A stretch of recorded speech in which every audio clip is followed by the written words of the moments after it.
Welcome to your Nevada Trucking Association podcast. I'm Paul Enos, CEO of the Nevada Trucking Association. Today we are continuing the conversation that we started on our last podcast on the hours of service rules, ELD mandates, and its impact, not just to trucking, but also to the agricultural community.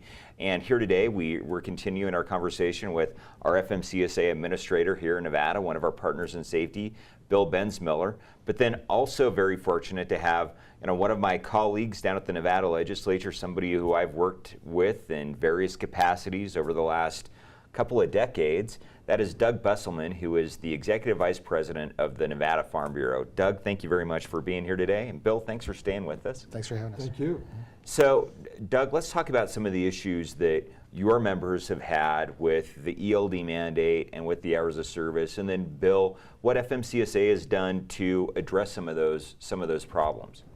I think one of the challenges that our folks have had is the concerns, especially when you're dealing with certain kinds of commodities, livestock, bees or other kinds of insects that are necessary to move around the country, and yet timeliness and being able to move those across the road has been one of the concerns that has been uppermost in people's mind. Actually, as I understand it, the ELC is actually banned, if you will, through the federal budget provisions from being the used. ELD, yeah, the ELD, this ELD, particular fiscal year, and so as we get into the adjustment period of understanding how we can work through these issues, I think some of the things that we've appreciated most recently is the flexibility provisions that have come out to try to resolve some of those short-term conflicts for agricultural commodity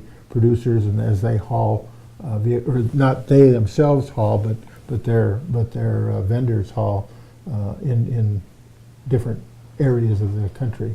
So, Bill, last week on our last podcast, we talked about personal conveyance, but there was also some new guidance that came out on ag commodities from FMCSA last week. Do you want to talk to our viewers, our listeners out there about what those changes are? Sure, and thanks, Paul. We sent these over to Doug, and we had a brief interchange, and we want the ag industry to know that we hear what they're saying. As FMCSA, we put this guidance out to kind of let everyone know, especially ag commodities transporters, that let me start here, is that we think there's a lot of exemptions that already apply, and a lot of the transportation is already going to have exemptions involved in it. That being said, there is still some confusion, and people ask us these questions all the time. So therefore, this guidance came out, and we're doing our best to get that guidance out. Like I had said earlier in one of the other podcasts, that we have some PowerPoint presentations. We have information that we've provided to both of you guys, but we'll have it available. You'll have it available. And we'll have it available. If you want to take a look, you can go to the NevadaTruckingAssociation.com. We'll have it linked right there, so we will make it as easy as we can for our members to find it. Right, and I appreciate that, Paul. Thanks. But that being said, the guidance basically comes out and says that as long as it's an ag commodity, agricultural commodity, and you're picking up from a certain source, and then you're basically going to have a 150-mile radius from that source that is off-duty time. It's going to be considered off-duty time. You can actually pick up from different locations, but again, that's where we're going to have some discussions back and forth with law enforcement, make sure they understand the rules, make sure they understand the exemptions that are available to the ag community. And that in a nutshell, I said on the other podcast that basically we use a lot of common sense on this. We're trying to push that out to ourselves, our own investigators, and to the law enforcement community. Ill or fatigued drivers, obviously, that's everybody's concern. As an ag transporter, we can't imagine that anybody would want an ill or fatigued transporter going, no matter what the exemption was or no matter what the circumstance was. But basically, that's it in a nutshell. We want you to know that we hear you, that we understand, and we're going to work with you, and we want these people to understand that when they pick up from a certain source, they have a 150-mile radius that's all going to be off duty. So that's the guidance in a nutshell. So. And as we've watched, I think as we've watched these back and forth give and takes that have played out over the past several months, it's been interesting to monitor how the input that has come from the industry, ag industry, and supplied to the government agency, how that's been responded to, and there's been a lot of good opportunities in order for that, the details of trying to unfold different scenarios and what if this and what if that. Well, early on there was, people who had show horses or people Yes. who were going to the rodeos, on the weekends. Junior rodeo. Junior rodeo. Yeah. So, Bill, that was something that I know when that issue came out initially, and I think it came from the state of Arkansas. My colleague Shannon Newton, this was one of her issues, and working with the FMCSA there, and then national. But that's something that we reached out to Doug to talk about. So let's just if we can just kind of remind people what those rules are. Well, basically, it's kind of what I've already said, is that we did do some outreach in the Fernley area with junior rodeos, and basically we found that when we did the outreach, they realized that a lot of the exemptions already applied to them, and that they really weren't for compensation. They really, the regular federal regs, most of them did not apply to them. And then they became very comfortable with it. They realized that most of them didn't need electronic logging devices and things of that nature. And that's what they were kind of spooked and thought that they would need that on a routine basis. So. When I look at the agricultural commodity list, exempt versus non-exempt, that is one of the most arcane things I have ever seen. If you want to just kind of get your brain, going in 50 different directions, take a look at that list. I think the last time they updated it was like 1956 or 8. Eisenhower was president. You tried to address some of that, what's an exempt commodity versus what's a non-exempt commodity in this rule. So again, it's easier to have the conversation about what is exempt already, and it's pretty easy to determine that with some of the associations we've talked to.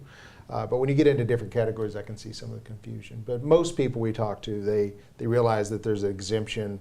We have 2 or 3 exemptions for people that are within a 100-mile radius and 150-mile radius ag commodities.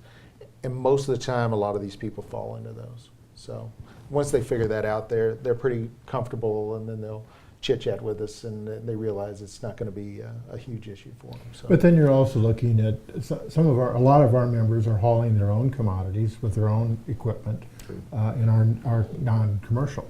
And so you've got those different kinds of scenarios. You've got whether you're hauling inside the state or intrastate, and all of those variations apply. And it what somebody thought they heard when they stopped at the truck stop, and what might have been discussed in reality, it gets a lot of emotion and a lot of. It's difficult to I get sort that through from, that. and I hear that too. It's conversations that are had on the CB, and am I going to lose my CDL? Am I going to go to jail? So I mean, there are some of those things out there, some of those conversations. If you have questions, please feel free, email, call me. I'm sure that FMCSA, you guys, Doug, you at the Farm Bureau, open that up to your members as well. Doug, where did you see the biggest impact with the ELD mandate? Was it hay haulers? Was it livestock haulers? Was it kind of across the gambit? I think livestock haulers were probably the biggest area, and again, it was because of the concern of needing to move livestock distances and whether or not it would work in a time frame and how they would be able to. So I think keep those animals healthy, keeping them alive, and as you moved across the country year-round. Sometimes weather conditions have applications for heat or other cold or other types of things. And so livestock was probably the number, and it still is one of the number one issues. Also with bees and insects that are being moved around the country, that's another thing that needs timely delivery. I mean, that's kind of a beautiful thing that I don't think a lot of people recognize out there, that apiary bees, that is a very essential animal, probably the most essential animal we have, in terms of Right. Orchards and fruit and a lot of the things that we eat. And they're moving year round in terms of the up in the upper Midwest. You've got bees that are coming down there from either going to Texas or California in the wintertime for pollination services there, and then moving back. And Do we have a lot of that movement occurring here in the Silver State? I don't think in Nevada there's quite as much. There's some movement back and forth between California and Nevada, but it's not the distances that. As a Minnesota native, a number of the larger commercial operations are based in Minnesota and North Dakota, where they the bees spend their summers, and yet they're moving, like I said, into Texas or other places in the California area for services that are performed with almonds and fruits and all those kinds of cherries things. and yeah. Exactly.